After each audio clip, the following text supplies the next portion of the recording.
Bonjour, je suis Grégory Lucili, le réalisateur de Marmaille, et je suis très heureux d'être dans l'émission The Cinema Show pour Radio Campus Montpellier. Pardonnez-moi d'interrompre un instant la musique, mais nous avons un invité de marque que j'aimerais accueillir comme il se doit. Aujourd'hui, nous sommes très heureux de retrouver un réalisateur qui a fait sa première projection au cinéma hier soir, Grégory Lucili. Bonjour Grégory, comment il est? Elle est là ou même Il est bien, il est bien. Bon. Ah, ça parle créole ici, ça Ah fait oui, plaisir. parce que Ou les créoles. j'ai vécu 17 ans à La Réunion. Yeah. Là, avec moi, La de Réunion cette est là. représente. La Réunion est là. Bon, alors, commençons. Comment s'est passée la production de votre premier long métrage Marmaille? Avez-vous eu des obstacles à traverser pour tourner un film à la fois à La Réunion et réalisé entièrement en créole? Mais c'était ce qui était le plus difficile justement, c'était de convaincre les productions de me laisser tourner un film entièrement en créole à l'intérieur de la véritable authenticité de l'île, telle que moi je la vis depuis étant Marmaille, hein, je suis réunionnais.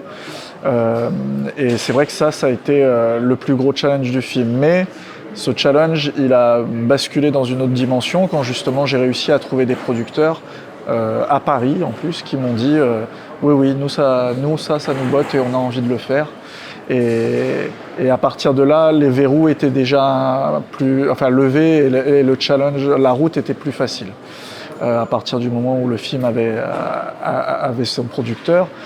Et c'est vrai que c'était un projet que je portais depuis très longtemps en moi et il me tenait vraiment à cœur, quoi. Et je suis très fier de l'avoir réalisé. Je voulais savoir pourquoi vous avez changé le titre de votre film qui était à l'origine Maman, je pue pour le remplacer par Marmaille. Ah, vous êtes bien informé, vous. Ah oui, bien sûr. En fait, là, c'est vraiment le distributeur, pas de distribution, qui m'a vraiment fait un très beau cadeau parce que ils m'ont dit, écoute, voilà, le titre est bien, mais on a envie d'un titre en fait qui se comprend aussi bien en français qu'en créole. Donc ils avaient cette volonté d'assumer justement ce combat que moi je portais. Et donc j'ai proposé ce titre qui ressente vraiment en plus déjà le message du film autour du héros Thomas et de sa sœur Audrey, quoi. Voilà, donc c'est comme ça qu'est né ce nouveau titre. Parfait. J'ai appris que vous aviez pris des acteurs professionnels pour les rôles des adultes, mais que vous aviez choisi des acteurs amateurs pour les rôles des jeunes. Est-ce que vous cherchiez à obtenir un jeu plus sensible ou insouciant de leur part? Et d'ailleurs, vous avez également fait des castings sauvages pour ces rôles. Oui, pour tous les jeunes, effectivement, on les a trouvés en casting sauvage. Donc la directrice de casting a fait avec son assistante, elles ont fait un travail absolument formidable pour sillonner les rues de La Réunion, les associations de quartier, les battles, puisque nous on a commencé par chercher notre Thomas et il fallait qu'on trouve un jeune diamant brut de la danse. Et donc c'est comme ça qu'on l'a trouvé dans un battle en fait.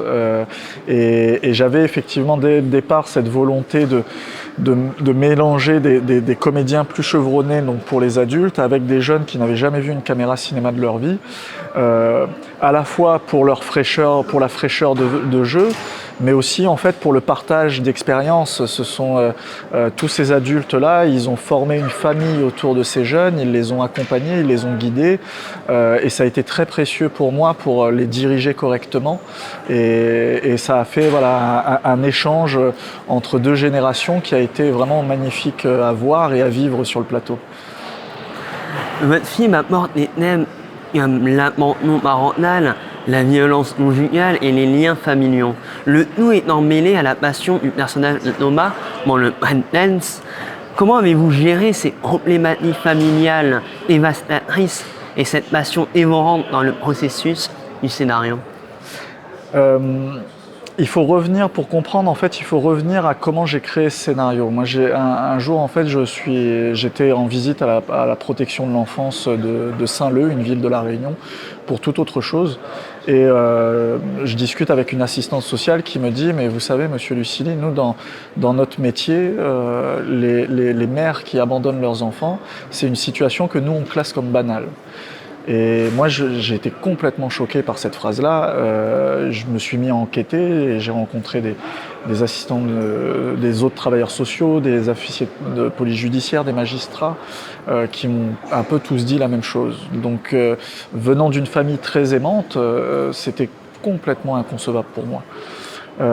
Et à partir de là, j'ai eu envie du coup de me poser la question de comment on arrive en fait à se relever d'une blessure pareille, parce que moi je suis profondément quelqu'un d'utopiste. Je rêve en un monde meilleur. Je suis convaincu qu'on est capable de créer un monde meilleur, mais si on nous enlève comme ça des guerriers, ça ne peut pas marcher. Et à un moment où ils sont justement dans l'âge où il faut croire en la vie, justement. Donc c'est tout ça en fait qui a contribué à créer en fait cet univers, ce décorum. Et j'ai eu envie de l'inscrire dans la danse, pas seulement parce que j'adore filmer les danseurs, que je trouve que ce sont des gymnastes de haut niveau, mais aussi parce que le breakdance, ça a toujours été en fait une véritable école de la vie. Ça a sorti énormément de jeunes de situations difficiles, ça les aide à se canaliser, à se redécouvrir et à se refaire confiance. Et il y avait quelque chose qui parlait très fort justement au moment de l'écriture, c'était donc de plonger un personnage comme ça qui lui, avec cette blessure-là, il va se renfermer sur lui-même et de le plonger dans un univers où il va pouvoir en fait exprimer toute sa rage pour pouvoir justement passer à autre chose et continuer à se construire et à grandir. Et d'ailleurs, en parlant du personnage de Thomas, j'ai ressenti que la breakdance lui permettait d'incarner une véritable vie, comme s'il vivait et exprimait ses émotions à travers la danse. Avez-vous utilisé le breakdance quand il s'exprime à travers son corps? Si oui, pourquoi ce choix de communication? C'était ce qui me parlait le plus. Thomas, étonnamment, au moment de l'écriture, c'était tout de suite un personnage qui était assez taiseux, qui était renfermé sur lui-même. Et à La Réunion, en fait, on est très pudique sur nos émotions. Et là, en fait, il fallait que ce jeune garçon, il ait un moyen, justement, de vider un peu la soupape de la cocotte minute avant qu'elle explose. Et le breakdance avait cette force-là. Vous savez, les battles, ils ont été créés pour empêcher que, justement, les gens en viennent aux mains. C'est comme ça qu'ont été créés les battles. Et lui, on le voit dans le film, il a une telle rage qu'il a envie de tout détruire. Et ça va le breakdance, finalement, comme il va réussir à comprendre que cette danse, en fait, il va pouvoir y mettre toute sa colère, toutes ses blessures, et ça va être cathartique pour lui. Il va en sortir grandi, il va en sortir sauvé. Et d'ailleurs, il y a un sujet qui m'a particulièrement touché, et c'est celui de violence conjugale, sachant que c'est un thème sensible à La Réunion. Comment avez-vous apporté ce sujet dans le scénario et lors du tournage avec vos acteurs, notamment dans des scènes comme celle des toilettes, dans le bus? Comment Rilana Domitil-Lin, le personnage d'Audrey, et Malik Fruto de l'Atlas, le personnage de Rudy, ont-ils appréhendé ces séquences viscérales? Ah, ça, j'aurais aimé qu'il soit avec moi pour en parler, parce que c'est vrai que c'était un tournage très intense, pour des scènes qui étaient compliquées et très fortes. Et vous avez raison, alors c'est pas quelque chose qui est propre à La Réunion, malheureusement. Et c'est en ça aussi, je crois, que le film il dépasse complètement le territoire de La Réunion et qu'il s'ouvre vers quelque chose de plus universel, parce que c'est une situation vraiment que rencontrent énormément de femmes à travers le monde. Mais c'est vrai, ça vous avez tout à fait raison de le souligner, il y a quand même, on ne peut pas le nier, il y a un vrai problème avec ça à La Réunion. Et j'avais envie, en fait, moi, de dire à toutes ces jeunes femmes, ou femmes, même plus âgées, on a des fois des femmes qui supportent ça pendant 20-30 ans, de leur dire que elles peuvent rester ambitieuses, elles peuvent rester combatives, elles peuvent, en fait, reprendre la main sur leur vie. Et Audrey est un personnage dès l'écriture qui a vraiment été conçu comme ça, pour inspirer ça. Moi, j'espère que le public arrivera à s'imprégner, en fait, de ce besoin, en fait, On a un dicton à La Réunion qui dit « tiens beau, largue pas Ouais. ». Et voilà, « tiens bon, n'abandonne pas ». Et ça, c'est une mentalité en fait que j'espère les gens arriveront à capter et à s'inspirer de ce qu'elle vit. Alors comment on l'a abordé au tournage on a assez peu répété la scène, notamment par exemple de la claque, hein, puisque vous la citez. On a eu un régleur bagarre en fait qui leur a appris juste le mouvement, mais ensuite j'ai mis en place en fait donc un espèce de cocon autour d'eux où voilà toute l'équipe était tranquille, calme, etc. Et eux, je les ai laissés sortir leurs émotions les plus puissantes qu'il y avait en eux, et ensuite ils étaient juste extraordinaires. On avait la chance d'être tombé sur justement des jeunes qui étaient très talentueux et qui avaient énormément de choses en fait à donner. Et ils ont été extrêmement généreux justement là-dedans et c'est ce qui, je pense, rend ces deux scènes-là extrêmement fortes. Et la scène du bus a été très compliquée à tourner parce qu'elle se tournait sur 2 jours tellement elle était longue. Donc ça, c'était aussi un vrai challenge pour des comédiens qui n'avaient jamais fait de cinéma de leur vie, de maintenir cette émotion très difficile sur 2 jours. Mais je crois qu'ils se sentaient tellement bien, en confiance, ils aimaient tellement ce scénario et le message qui était porté derrière, ils y ont mis toute leur tripe, voilà, et c'est ce qu'on ressent à l'image. Totalement. Ah. Pleinement, et c'est incroyable, normalement. Merci, Incroyable. merci. Et d'ailleurs, j'aimerais parler d'un personnage qu'on voit peu, mais dont la présence se fait sentir tout au long du film, et c'est la mère de Thomas et d'Audrey. Elle est révélée petit à petit au fil de l'intrigue. Pourquoi avoir structuré la narration de cette manière? D'ailleurs, l'actrice qui joue la mère est Yael Rules. Vous l'avez découverte dans la série OPJ. Ah non, moi Yael, je la connais depuis bien plus longtemps que ça. On s'est rencontrés sur la série Cut, sur laquelle j'étais assistant réa. Et on est restés très amis et c'est quelqu'un qui me soutient énormément dans tout ce que j'entreprends. J'ai produit aussi le premier court-métrage qu'elle a écrit et réalisé.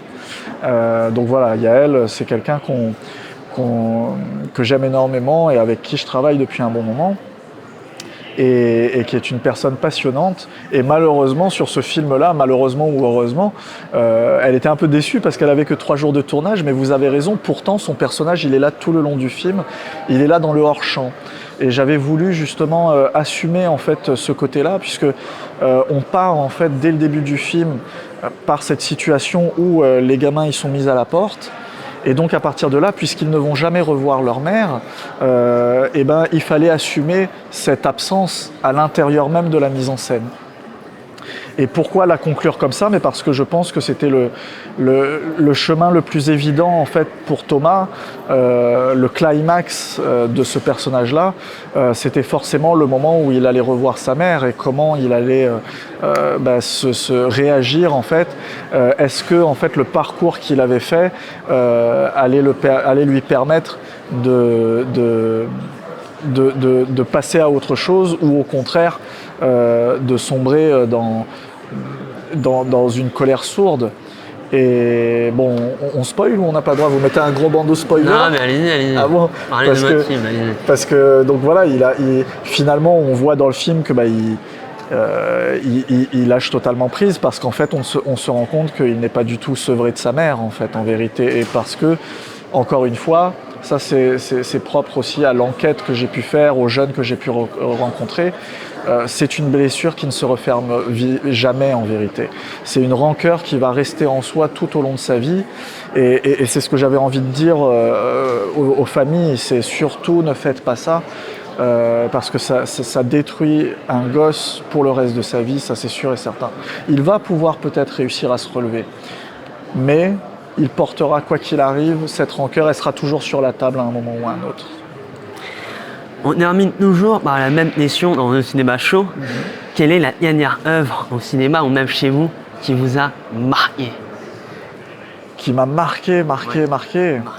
Oh là là. Alors, parce que le problème c'est que moi il y en a plein, il y en a toutes les semaines en fait des films qui me marquent quasiment. Mais je dois dire qu'il y a une œuvre qui est très très chère à mon cœur. C'est le film Baraka de John Frick, qui est un documentaire sans voix. C'est uniquement des images, du montage et de la musique. Et en fait, on vit un voyage extraordinaire à travers l'humanité, à travers la spiritualité telle qu'elle peut s'exprimer à travers la planète. Et c'est un documentaire assez ancien, mais qui a été un challenge technique absolument incroyable pour l'équipe.